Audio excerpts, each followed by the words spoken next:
bloody hell, my bottle of water. It's not supposed to be. Leicester. Hi Ian. Hi. Hi everyone.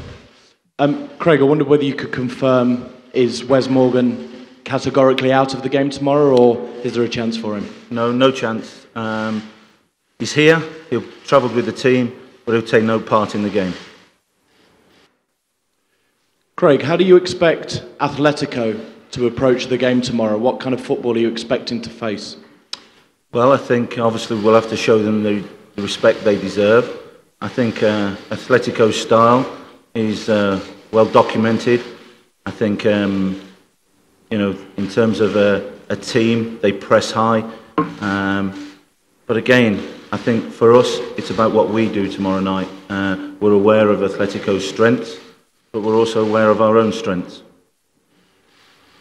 Craig, for anybody from Leicester, anybody connected to Leicester, being in this match, in this environment, I mean, it's almost like a dream, isn't it? It's surreal in a way. I mean, from what you've done in your career, what can you take that gives you the ability to feel you can succeed at this level of football, Craig? Well, I think in terms of life experiences, you use them as you go along, and sometimes you have new experiences, of which this season is for us in the Champions League. But we've enjoyed it. But make no mistake, we're there to compete. We're not there just to make the numbers up. And I think that's important. These players have deserved this opportunity, and we aim to keep that going tomorrow night. Kasper, I think quite a lot of us were watching Claudio Ranieri on the television last night, and I don't know if you saw that or heard what he had to say. He obviously said that that he believed that the players were always loyal to him. I don't know if you're aware of that, on what you think of those words. I haven't seen it myself. I was out for dinner last night with my family when the game was on, so I haven't seen it. You're obviously telling me now, but we've always had the absolute utmost respect for Claudio. What he achieved here was unbelievable. So it's a shame things ended as they ended, but we have to try and save ourselves in the Premier League and get through this round. Kasper, Ian at BBC Leicester. Do you think you're in the form of your life at the minute?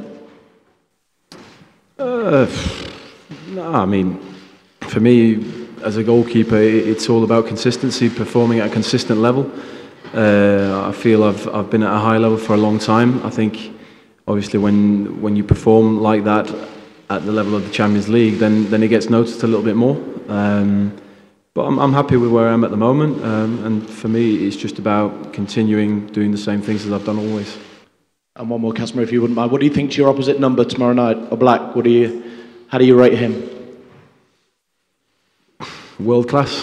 From everything I've seen of him, he's a world class goalkeeper. I think that's the best way to describe him. Kasper, you will be leading the team out tomorrow. You'll be captaining the side. Can you tell us how proud it will be for you to do that? And can you also tell us what role Wes Morgan will be playing in the build-up tomorrow too? Haven't picked the team yet, by the way. Yeah.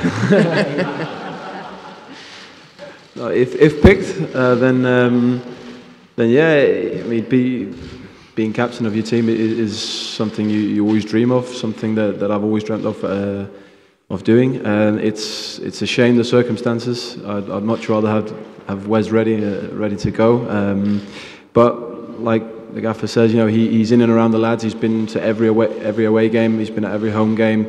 He's still there every day in training, being a captain.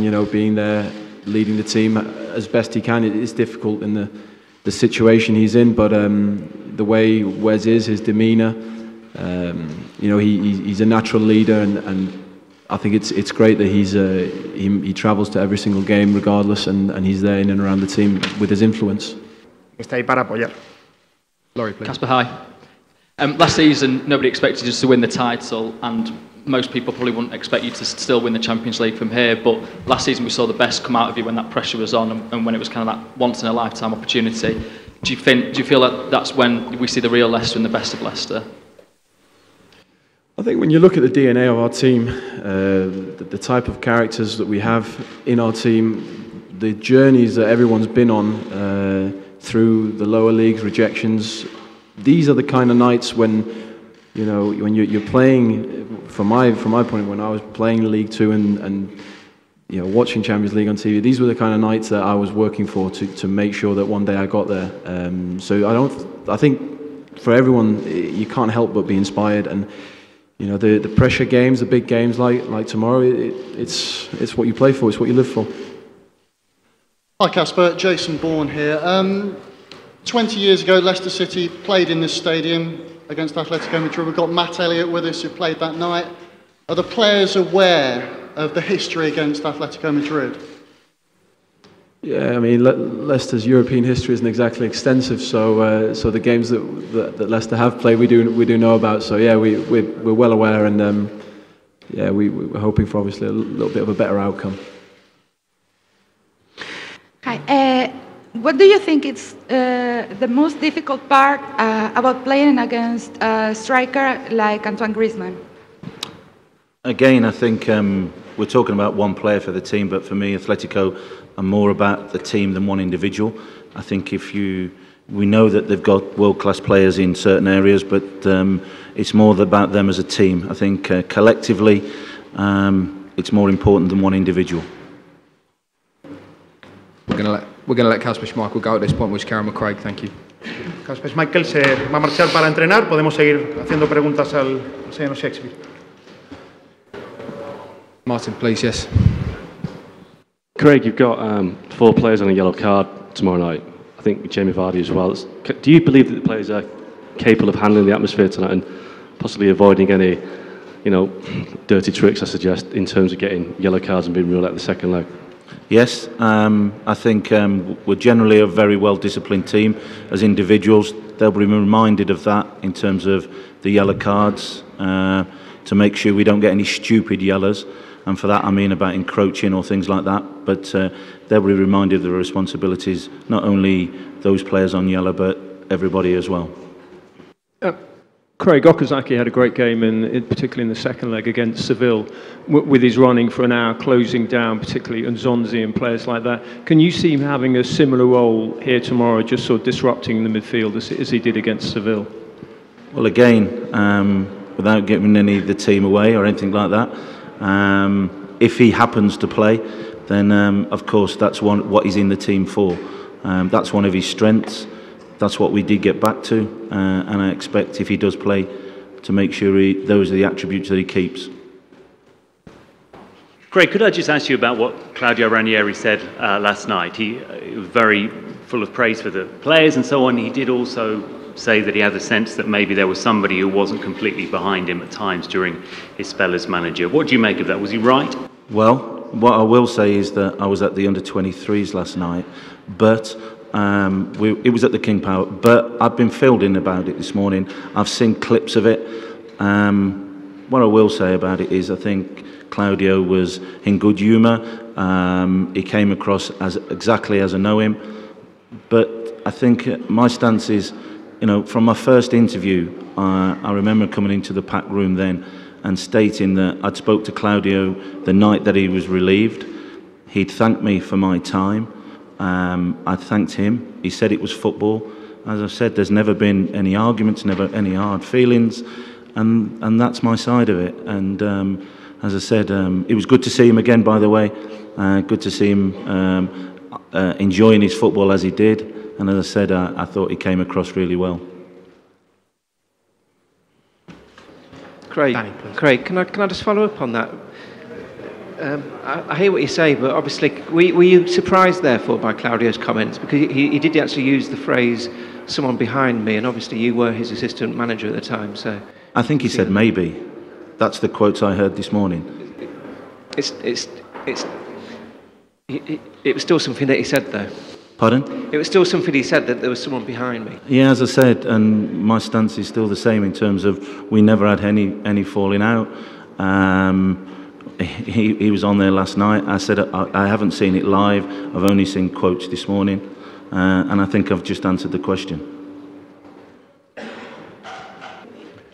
Craig, one of the things that's been repeated quite a lot by Atletico Madrid players, and in fact the manager over the last few days talking about Leicester, is that they see a certain parallel between the two clubs in terms of, not just in terms of achieving against bigger clubs, but also in terms of the style, the way that they play. Is that an opinion you would share? I think it's a huge compliment coming from someone like Atletico. and you know, we take that as a compliment, but we know that what we're about. We're big on the team ethic, and I've mentioned that before, of one of Atletico's strengths. So it's a nice comparison, and if we are, then, as I say, it's a huge compliment. Hi, Diego Torres from El País. Craig, I would like to ask you, how do you explain this spectacular race in the results, in the performance of your team since you took charge after Claudio sacking? I think I've mentioned this quite a few times. In terms of the first result, was always going to be important. The Liverpool result gave us a lot of confidence to springboard then to go into the games. Confidence is a big thing for players. And since then, as you say, we haven't looked back. We had a difficult game on Sunday against Everton, which we lost. But the confidence in general has been really good. Craig, hiya, Rob Tanner, Leicester Mercury. I just want to take you back in time to the summer of 2008, and you just come into the club and you were preparing the side for a first League One tie against MK Dons. Do you pinch yourself sometimes to think you're in a room like this with all this media, in a stadium like this, preparing now for a Champions League quarter-final tie? Well, again, I talk about the experiences, as you say, you draw on those, but yes, you have to pinch yourself at times, but it's what you're in the industry for. Kasper talked about the inspiration. These are the nights that you look forward to. These are the things that drive you on at times, and I think that winning mentality is vitally important. It's about improving individually, collectively, but when you look back of where the club has come from, and you say it's you know, walking through the stadium in terms of by the changing rooms, seeing all the cups, it's a lovely traditional ground. It gives you a little tingle, but I'm on this side now, and you have to make sure that you enjoy these moments, but I think to enjoy it you have to make sure that you try and get a result. We're going to take two more. We're going to take one from Laurie, one from Graham, and then we're going to cut it, please. So Laurie.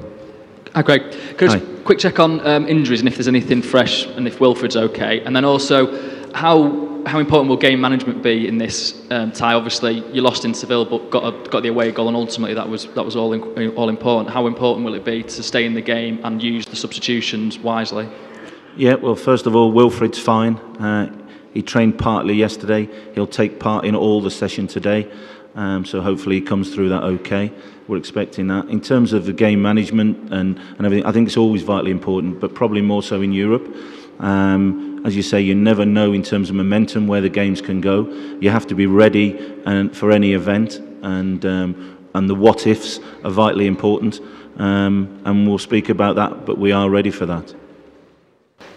Graham, please, last question. Thank you. Craig, apologies for going back to last night, but do you wish that Claudio hadn't left it hanging like that? Would you have preferred if he'd actually said a name rather than when he names nobody, everybody's kind of implicated? I think free speech is there for anybody. I don't have a problem with that. Of course, I'm quite comfortable, as I've said before, with my own conscience, and you know, as I say, I can't do nothing about that.